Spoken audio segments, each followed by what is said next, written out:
화학 반응의 선형성이란 건 뭐냐면 예전에 우리가 배운 건데요. 한 번 더 얘기를 하겠습니다. 자, 예를 들어서 A 플러스 3B가 2C가 되는 반응이 있어요. 자, 그러면 얘가 만약에 A가 마이너스 1만큼 사라졌다고 칩시다. 그러면 B도 마이너스 3만큼 사라질 거고 그 대신 C는 2만큼 생기겠죠. 그러면 우리는 내가 지금 중간쯤만 적은 거예요. 전후가 아니고. 그러면 이때 우리가 델타 N 전체 몰수 변화량, 전후 변화량은 마이너스 1, 마이너스 3 플러스 2니까 마이너스 2가 됩니다.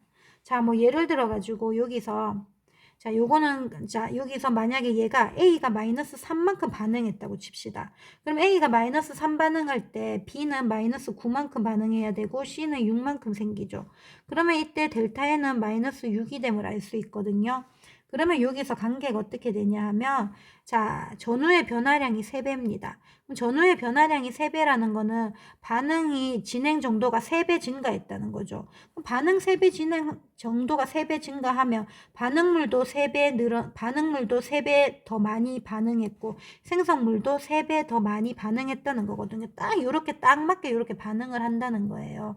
그러니까 이게 왜 중요하냐 하면 일단 첫 번째는 델타 N을 구해버리면 얘는 반응 전과 후의 변화량인데 이걸 통해 가지고 반응 진행 정도를 알 수 있죠. 그러면 이거는 일단은 중간줄입니다. 이런 것도 알 수 있고 그 다음에 요거를 통해 가지고 좀 뭐를 알 수 있냐면 되게 중요한 건데 한계 반응물을 찾을 수 있습니다. 한계 반응물. 한계 반응물은 딱 남지 않고 딱 맞게 다 이렇게 반응 후에 없는 거잖아요. 다 써버리는 거잖아요.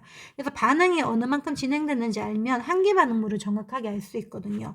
어려운 문제는 가장 기본이 한계 반응물을 먼저 찾고 시작을 해야 됩니다. 자, 그러면 요거를 이제 한번 해봅시다.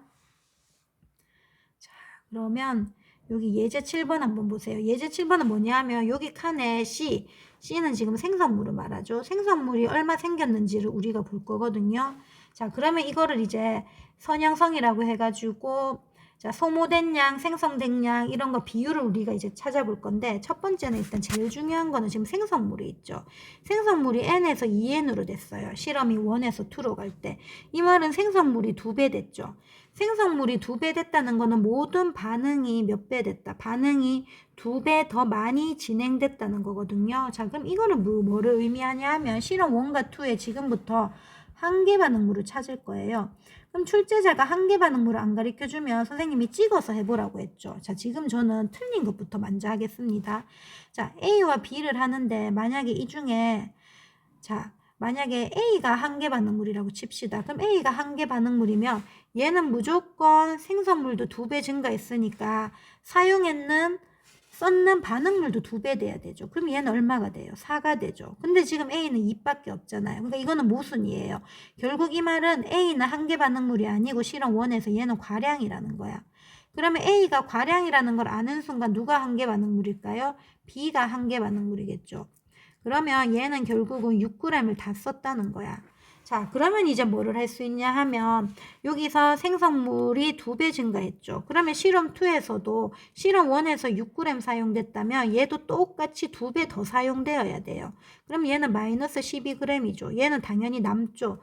그러면 실험 2에서는 B가 과량이 됩니다.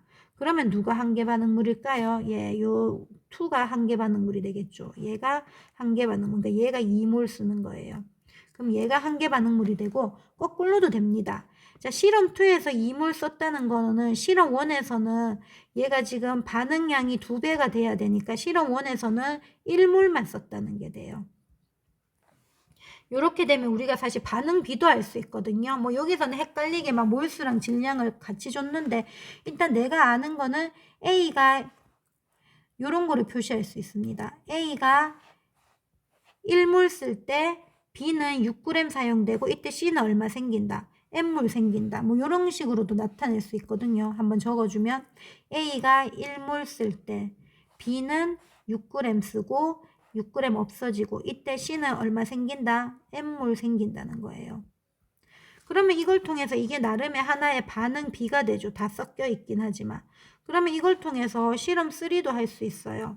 자, 실험 3는 뭐가 한계 반응물인지 중요한데 지금 얘가 1대6으로 반응하는데 3대24니까 얘는 A가 한계 반응물이겠네요. 그럼 얘는 3g을 쓰고 그럼 1이 3대 쓰니까 다 곱하기 6 해주면 되겠죠. 그러면 얘는 18, 자 요건 3몰이네요. 죄송합니다. 3몰이고 얘는 18g이고 이때 얘는 4맨이 되겠죠. 그래서 답은 4맨입니다. 자, 예제 8도 한번 봅시다.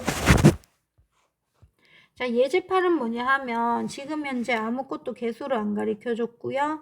그리고 이것도 많이 쓰입니다. 꼭 알아두세요. 자, 반응 전에 지금 이거 잘못 적혀 있는데 질량이 아니고 몰수예요. 죄송합니다. 자, 반응 전에 A와 B의 몰수를 줬고요. 반응 후에 몰수를 줬습니다. 이게 지금 몰수인데 4, 6 이렇게 돼 있네. 자, 이거 그냥 몰수라고 할게요. 죄송해요. 그러면 일단은 여러분들이 먼저 알아야 될 거는 자, 전과 후에 몰수를 줬다. 그러면 여러분들은 항상 뭐를 떠올려라? 델타 N을 떠올려야 돼요. 자, 델타 N을 떠올리려면 반응 전에 전체 몰수를 일단 적어 볼게요. 1몰, 7몰이니까 얘는 8몰이 되고요. 자, 전체 몰수. 그리고 5몰, 5몰이니까 10몰이 되고 얘는 5, 10이니까 얘는 15가 됩니다. 자, 그러면 반응 후에 지금 몰수가 4고 얘가 6이에요. 그러면 델타 N을 구해보면요. 8에서 4니까 마이너스 4고요. 10에서 6이니까 마이너스 4네요. 어라, 지금 진행이 어땠어요? 지금 델타 N이 같죠? 이 말은 반응의 진행 정도가 어떻다? 똑같이 반응했다는 거죠. 진행 횟수가 같다는 거예요. 그러면 이걸 가지고 어떻게 한계 반응물 하냐 하면 쉽게 말해서 횟수가 같다는 거는 똑같이 반응했다는 거죠. 그러면 어떻게 푸냐 하면 현실적으로는 작은 양을 한계 반응물로 하면 됩니다. 자, 이 말이 잘 이해가 안 되면 제가 모순을 보여드릴게요. 지금 실험 1, 2에서 사실 여러분들 이렇게 보면 1, 5 중에 A를 현실적으로는 A를 한계 반응물이라 바로 나와야 되는데 자, 난 그게 안 된다. 자, 그러면 A를 실험 2에서 A가 한계 반응물이라고 칩시다. 그럼 얘가 5를 썼어요. 그럼 생각을 해봐. 얘는 반응의 진행 횟수가 같으니까 그러면 실험 1에서도 A를 5 써야 되는데 이게 말이 돼, 안 돼? 이게 안 되잖아요. 그러므로 이 실험 5는 요거는 과량이라는 거야. 그러면 얘가 과량인 순간 얘가 한계 반응물이겠지. 그럼 얘가 한계 반응물이면 또 반응의 진행 횟수가 같아야 되니까 실험 1에서도 얘는 5를 써야 되는 거야. 그러니까 또 B가 과량이니까 당연히 A는 한계 반응물이 되겠죠. 그래서 결국 반응비가 어떻게 되냐면 실험 1에서는 얘가 1몰 쓰고 얘는 5몰 쓴다는 거예요. 그리고 반응 후에 전체 기체의 양이 4몰인데 자, 이거를 바로 이렇게 한번 적어 봅시다. 어떻게 정리하면 반응 후라는 거는 남아있는 반응물이랑 그 다음에 새로 생긴 생성물을 말하는 거죠. 그러면 우리가 지금 있잖아요. 남은 반응물을 알아요. 왜냐하면 7에서 5를 썼기 때문에 남아있는 게 B가 2죠. 그러면 결국 생성된 C는 얼마가 될까요? 총 4가 돼야 되니까 C가 2가 되겠죠. 이래 되면 사실 전중후식 안 적어도 됩니다. 맨날 적었으니까 일부러 한번 안 적어 볼게요. 요 정도 했으니까. 그러면 이제 본인이 개수비를 어떻게 알 수 있냐면 이래서 재수생들은 안 적어요. 1 썼죠? 5 썼죠? 그리고 반응 후에 C 얼마 생겼어요? 2 생겼죠. 그러면 얘가 몇 대 몇 대 몇입니까? 숫자가 좀 웃기긴 하지만 1대 5대 2가 되겠죠. 자, 그리고 나서 반응 후 전체 기체의 양인데 자, 요거는 직접 풀어보기도 하고 델타 N으로도 한번 해볼게요. 자, 일단은 이거를 직접 한번 푼다고 한번 봅시다. 자, 만약에 얘를 있잖아요. 직접 풀게 되면 자, 얘 같은 경우에는 지금 자, 1대 5대 2죠. 그런데 지금 A가 5몰이고 B가 10몰이니까 1대 5니까 B가 한계 반응물이라는 걸 알 수 있어요. 그럼 B는 10몰 썼고요. 그럼 1대 5대 2니까 얘는 A는 2몰만 썼습니다. 그러면 반응 후에 전체 기체는 일단 남아있는 A는 3몰이고요. 그리고 C는 얼마 생길까요? 2대 10대 1대 5대 2니까 2대 10대 4가 되겠죠. 4가 됩니다. 그래서 결론적으로 얘는 7몰이 되는데 이렇게 안 하고 또 델타 N으로도 구할 수 있어요. 자, 어떻게 구하냐 하면 지금 현재 델타 N을 한번 구해보면 되거든요. 자, 얘가 델타 N을 어떻게 구할 수 있냐 하면 지금 이 반응의 진행 횟수 델타 N은 결국 반응했는 반응물의 양과도 우리가 비례하는데 지금 현재 실험 1과 2는 A가 1씩 1 반응했죠. 그런데 실험 2는 2 반응했죠. 이 말은 델타 N이 2배 차이 난다는 거예요. 그러려면 여기서 2배 차이 나려면 얘 델타 N이 마이너스 8이 돼야 돼요. 그러면 반응 전에 몰수는 5, 10이니까 15가 되죠. 그럼 델타 N이 마이너스 8 되면 반응 후는 어떻게 될까요? 15 빼기 8이니까 7몰이 되겠죠. 그래서 이렇게도 풀 수 있습니다. 자, 여기까지 할게요.